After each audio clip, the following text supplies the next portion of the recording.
So how was your opening weekend? My opening weekend? Well, pretty good. Check it out. Well, it's opening day. It is a doe, must shoot a doe to earn a buck, so we're basically coming in to see if we can fill a doe or a fawn tag so we can get our buck tag. If we happen to do that, I'm actually going to try to shoot a deer with no flu-flu. These arrows you used to shoot at pheasants on the fly, and they would go up maybe 50, 60 feet and fall to the ground and you wouldn't lose your arrow. So I put a Rage broadhead and a lighted knock on one, and we're going to see if we can do a doe or a fawn with one, and we'll get our buck tag for later on this year. So hopefully we'll have some success. Well, we found the deer were funneling up this ravine, so my stand was in place. So then we went ahead and put a filming stand in for Tommy, and hopefully everything will be in place. Should be set to go.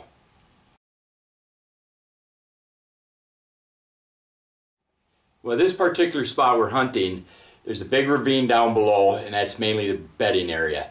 Usually the deer will filter up the ravine, and it kind of bottlenecks into a little area, and they usually hang up there just before they go out into the field to start to feed. Well, it was just about a half hour before dark, and we started to hear the leaves crunching.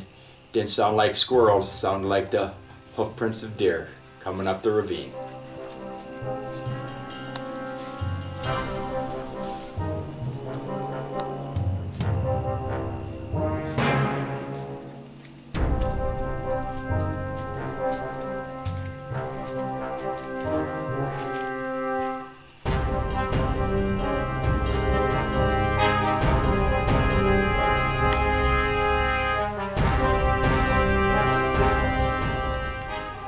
Well, it was opening weekend and it was our first time hunting and filming in this spot.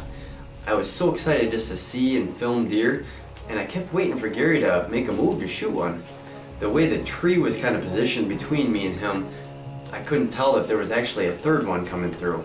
Gary actually had to whisper to me that he wanted to shoot that one. By the time I figured all that out, well,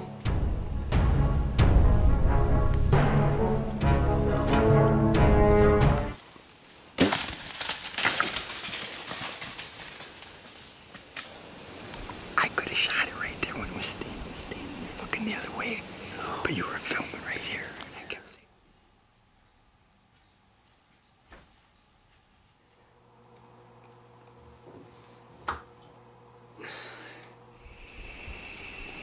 well, opening day wasn't so good for me. I had this nice doe standing at about 13 yards, and I was going to try to take a shot. She was standing broadside, but my cameraman was filming a different deer, so I couldn't shoot right then. Then all of a sudden the thing turned and came right at us.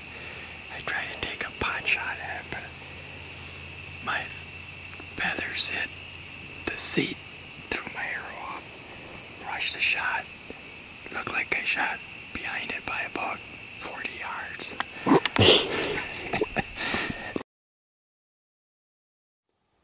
Well, like I said, it was the first time we hunted these stands. We thought we had everything figured out right.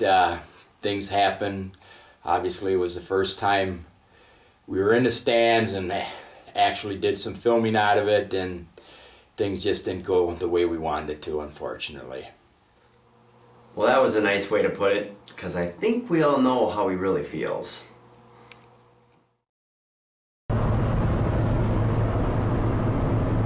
Well, last night we had a little glitch in our setup. We had a doe and 2 fawns come through, and that's basically what we're hunting for because we're trying to earn our buck tags.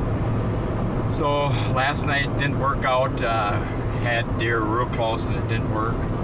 So we're running a little behind today, but we're going to try it again this morning. We got to multitask here a little bit. We got to put a little makeup on. Got to get ready before we get in the woods. should be perfectly legal because we're not driving and texting. That's illegal. But as far as driving down the highway, putting makeup on and drinking coffee and doing interviews, it's like, hey, that's what we do. Oh, so hopefully today we will have a little bit more luck and be a little more organized, and we will put one down.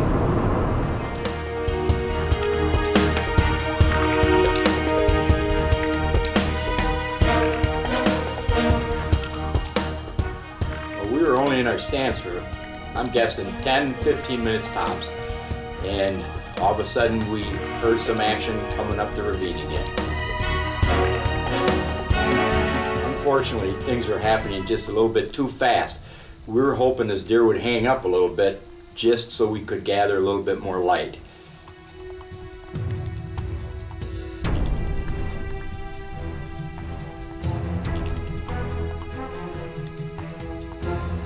Here our deer is standing right in front of us. It's plenty light for me to shoot. I know I can make this shot. My only concern was that there wasn't enough light for the camera.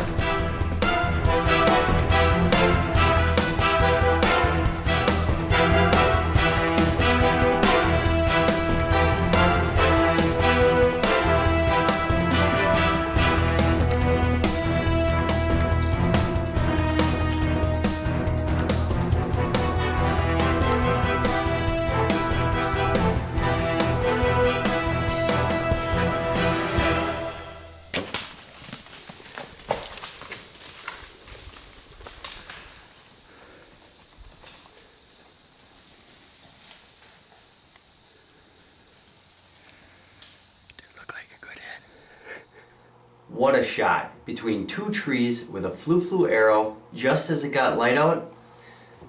The light had not confirmed he put a perfect hit on that deer. Since Gary shot his deer so early, we decided to switch stands right away so I could have a chance at a deer. Right after he shot his, we both thought we heard another one run away, so I thought I'd try and call that one back in.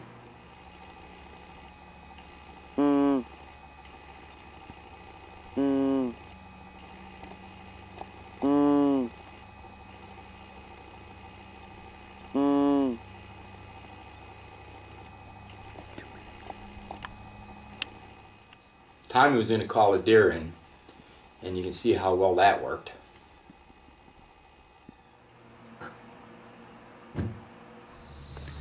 Well, I don't have the same luck as Mr. Merkes. The deer never came back.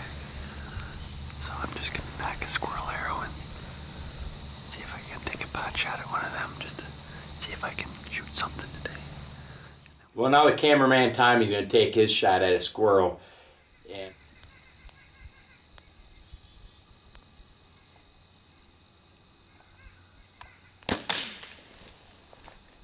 And from what I could see, it looked like the arrow went right through it. It looked like it? Man, I wish we could see that in slow motion so we can... Oh, we can? Sweet, let's check it out.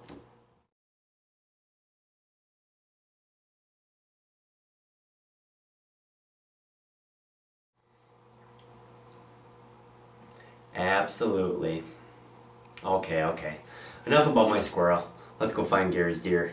Anyhow, I shot my deer about 20 to 7, and that's about shortly after 9. So we're gonna go look now. Looked like a real good shot, but one never knows. And oh, right there. My lighted knock is still on. It broke my foo-foo. Hey, it broke that right in half. Hey, what color were them feathers when I shot? They were white. They were white. This is cool.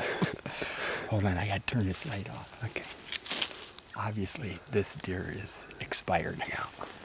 I wonder. All right, well, we gotta tag her and get her out of here. All right.